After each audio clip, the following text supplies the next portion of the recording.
34-4 people, and 3 on the trot. We are well into our season now, and with a performance like that for 80 minutes, it just feels as though, man, we're really starting to click and starting to get into gear here. 5 starters out, and for the guys that came in, all did a wonderful job.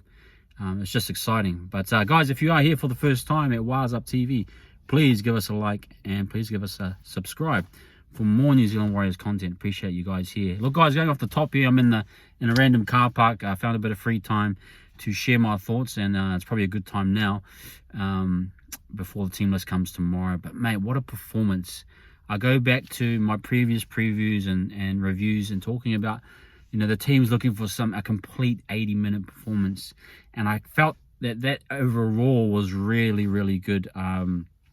To get to 34 points in the manner that we did it, and we'll break down those tries as well, was just fantastic. And credit to Webby, credit to the team, again, across the board. The depth that came in looked really solid, even shined in the performance. So you just got to give credit to this team and where we're at right now. We're in a really good space, even against, you know, a definitely poor, you can kind of tell now, in turmoil South's team. But to do the job, you know, old Warriors of old against a poor team like that would always let the team back in, even a team like South that were in turmoil. This was a job. This was a clinical job. This was like a hitman job. We come to Sydney, and we leave our damage, leave no trace of evidence, and we're out again. You know, this was, like I talked about, putting a performance in that we're going to be the dominant team. You're going to have to respond to us. If you can't keep up with us, we're going to put points on you. And that's what we did. So, you know, it's full credit to us, full credit to the boys, as I would say. But let's break down some of these performances. Look, to start off, initially, it felt as though that first try is like, wow, you know, kind of got exposed on the right hand side defense there. I think the actual issue wasn't that it was I think we just got our numbers wrong. I don't think there's anyone to blame except just everyone just sort of out of sync early in the game. Nice little shift by Souths. And again, when it's working, Latrell's just nailing the pass. Everything's going smoothly. I mean, you could probably say CNK missed time that run. He literally fell face first, face planted the old face plant back in the day on the ground. And you're thinking, wow, that was too easy. And it was. And I just think we didn't get our numbers right. And that type of thing. So, but after that, as the game went on, the frenetic pace, it felt as though who was going to crack first. And I think Souths were doing a pretty good job for around 30-35 minutes there. But then going back to our try off of Rocco Berry, working the lead lines, and the line from Rocco was just fantastic, man. He was not going to miss that one. He was like a blimmin' flying Honda headbutt there. It was just, no, it was going to hit the target, or it was going to destroy blimmin' you know, Latrell's ribs. Either way, he was going to score or do damage. But Sean, again, beautiful subtlety with his head movement, going for the out the back. Again, and then if we go transition that to the other side with Jackson Ford, again, beautiful as well. The delay, the head movement, all the things, getting bites from Whiten on the outside, getting bites from the other side, from that centre, from Tass. And just beautiful lines from everyone. And again, another example of don't always go out the back. If you get a nice strong lead line, hit the lead runner. It keeps teams accountable. I mean, a lot of teams will obviously like to defend us, understand that we do play out the back a lot. Probably looked at the numbers and thought, you know, when you see that double block shape, hold for out the back. So there's always guys trying to get the jamming on the wingers, on the fullbacks. So play the lead lines, and if you've seen for the last 2 or 3 weeks, the lead lines have been scoring tries. So that's really, really cool to see. But yeah, going back into the game after that first try, there was about a 20 to 30 minute period there where they were just hustling and tussling, and it was kind of until the first person cracked, I suppose. And it was weird because we did have a few errors. I think Jazz might have dropped 1 or 2, and it felt as though Souths were building to something. And then they knocked the ball on. They relieved the pressure for us. And I suppose that's another example of like South just not being that clinical team that would put us under pressure if we did make mistakes like that. And then, you know, the Latrell, the Muay Thai. I mean, this guy's bringing on buck from back in the day, you know, with the elbows to the head. I mean, disgusting behavior. In 3 weeks, probably could have been 5 or 6. But I thought our guys did well not to react as well. I know in many of those situations, but Latrell just, and then the tip from Tohu, that was the era I was talking about. They were building to something, and then the ball drops and then he tips Tohu over his head, and so it's just frustration from the Rabbitohs. But we capitalized on that, even though we had a few errors, things, miscues, but we punished them, and that's what you're supposed to do. That's a sign of a good team. You punish the poor teams for their mistakes and their errors, and we got those points. And then Egan, masterful try there where they've been working that play a little bit. I looked at the tape, and they've been working that play a little bit earlier on in the game, using the variety. So there's kind of three options off of it where you can either go to Tohu and then he cuts it back inside to C&K. I think they tried that one time. And then there was the option where they scored off of it, where you dummy out to Tohu. He fades on his line, just getting the A defender to try to stretch out in case the pass is to Tohu. And then the no-look to C&K, which was just beautiful. And like I said, his name's Wade Moses for me. The way he's parting defenses, like Moses parting the Red Sea. And then C&K walking on dry ground, and literally it just opened up. And then the support play, if you look back at the tape as well, see Sean and Tamaiti right there or thereabouts. And even Tamaiti had a hunch. You can tell he's just sniffing around himself. He knew that something was up, and he just fought for the position. And so when you got two options like that, it's very hard for a fullback to decide which one should I go. And Chan's doing well to look at either side, keep Latrell guessing, feeding Sean, and then Sean scoring. And Sean as well celebrating with Tamaiti. And Tamaiti's like, hey, man, give me that try, man. I want to get my numbers up. Like, Sean's, nah, man, I need to get the Dally M points up. But it was like great to see enjoyment and happiness and execution. And that's why we've talked about that. From the start of the season, we didn't have the precision, the execution, or the patience. Now you're seeing all of that sort of starting to unfold. So it's just really, really exciting. And then I think that might have led us into about 18-4 at half time. And I honestly felt that Souths capitulated a lot. I felt as though we got on top of them. And that pace that they were playing with, they weren't going to keep up with it. I mean, you saw the winger Thompson. I know he got a knock, but he just couldn't deal with those amount of carries and us pinpointing those kicks right on top of him and getting whacked by Berry or RTS, whoever it was. He just couldn't deal with that workload, and it's kind of credit to us that we just really punished him. And that was a good way in terms of, we could tell the guy was down.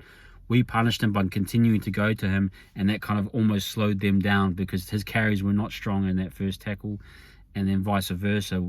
But, going into the second half, you saw the scoreline and think, we need to put more points on, and we did. I mean, the try to Egan again, stiffing around the ruck with that off dummy and offload. And Tamaiti did a wonderful job. If you saw, and Sean stretched the line a bit, he started to fade to the right and drag Latrell out to make a decision. And the pass from Tamaiti was pin perfect, a pinpoint. And then again, Sean dummy to Tamaiti, say, here you go. Nah, I need the Dally M points, man. But poor Tamaiti probably could have had 2 tries there, and it made him look even better. But he was great on and of his own. Could have had 3 tries, and we'll get to his try. I just remembered that. But yeah, great performance. So I just feel, and if you look in totality, the amount of errors that Souths have, and a team like them, like I talked about, ill-disciplined, Latrell, drop balls, forward passes, it just wasn't working for them, and they just couldn't get out of the hole that they were in. Damien Cook, I felt for him at times. He was really quick out of the play the ball, and there'd be nothing there for him. Nothing set up for him. And on the opposite end, we were very structured. We were clinical, and every tackle there's something happening, leading to the next thing. So it was just exciting to see us play to a high level. I thought defensively, Tamaiti, we'll get to him as well, but just on defense while I'm here, was clinical. Tough hits. I mean, sometimes he was hitting Keon and it bounced off, but it was kind of a big whack to kind of let him feel his presence, and then Keon, still struggling on the second attempt. So it was tough, rigorous defense fight by them. I thought everyone really chipped in well. I thought especially Barnett to go out there and do a job out there on the edge. He's just a great player. And then Bunty in that initial first 20, got through a lot of work. The front row, the forward pack did a really good job of managing the game. and then going into the back end, we just, again, clinical and precision. I thought, especially if you're looking at CNK, the try that he set up for Roger, again, released the ball at the right time, ran the right line, and Roger tying in with him really well. And for Roger to get that on his 200th game, what a class player he is, eh? And you just love to see moments like that, and especially for a win, for someone to celebrate it in that fashion on 200 games. Congratulations, and what a performance. But yeah, and then to finish off with the touches, to Maide to come in with that try and just finish off that, what a beautiful cutback. And that's kind of like what Jerome Luai does.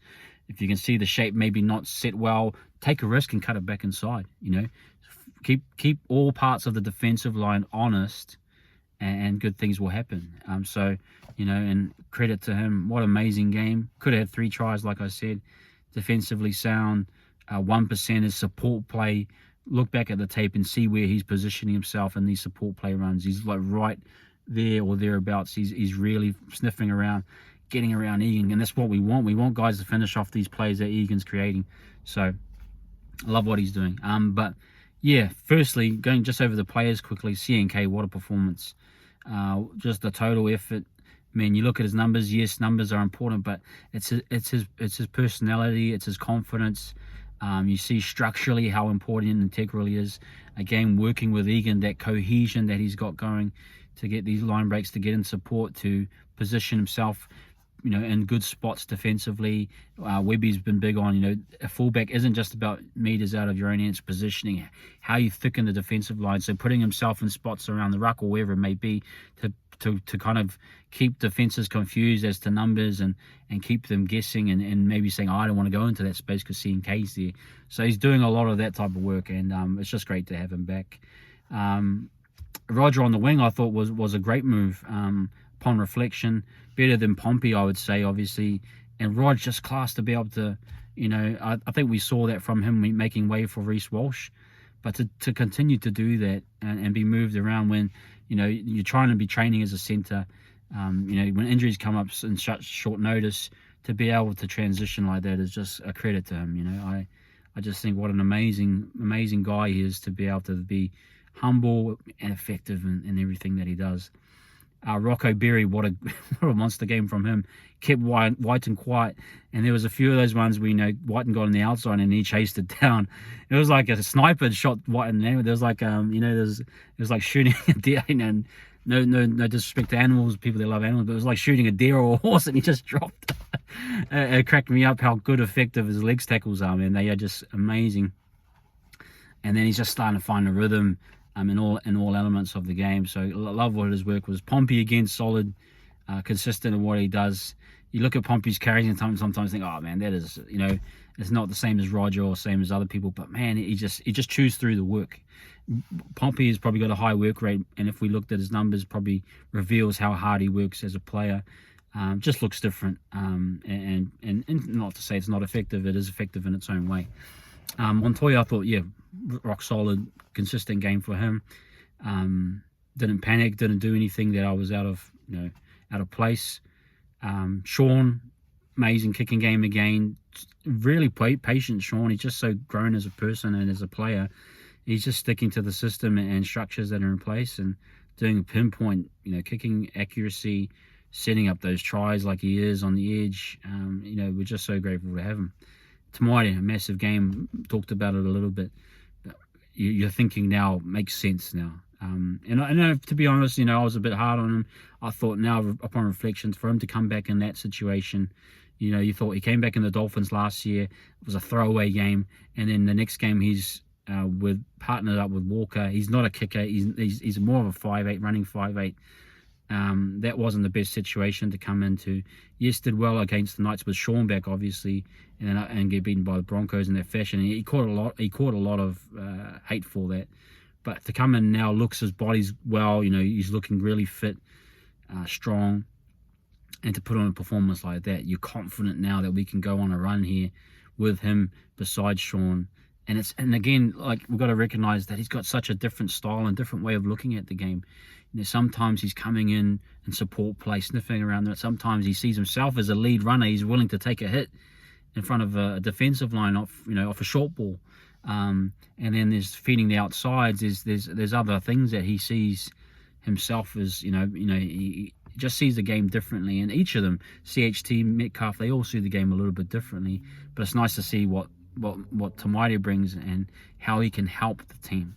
And what an addition he was. Similar to CHT the week before, him did the job. Tamaiti more than did a job. And his speed of play, I love his foot speed. And a good example was that try for himself, cutting it back and then little speeding through spaces, and then scoring that try. Awesome stuff. Front row did a really commendable job. Jazz, you probably say a few drops there, but work rate still got back into the game. Fortunate, probably South dropped a few balls after, but after that point, he found himself, really finding his feet, getting through his work. That try from that he could have scored from off of Tohu, just the spacing wasn't right. That's usually Dylan Walker there. They'll probably look back at the tape and say, what could we have done better there? Let's fix this up for next time. But should have been a try for him, but just wasn't. Yeah, the timing and the spacing was a little bit off from what I can remember. Ford, massive game again, showing his value, getting those tries and that factor. I think he's playing really well.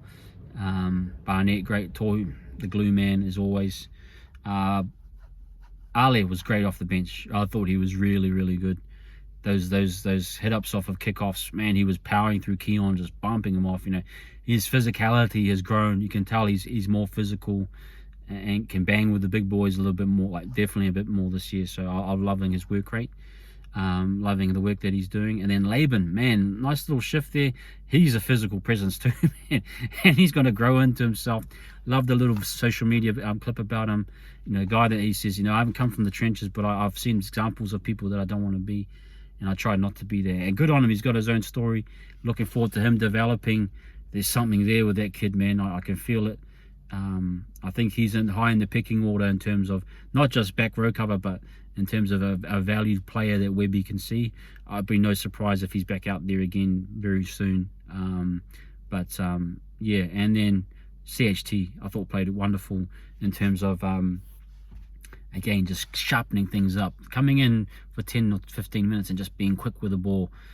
Played half, got to some nice kicks, being effective, just a good utility, and Webby obviously values him as a massive utility.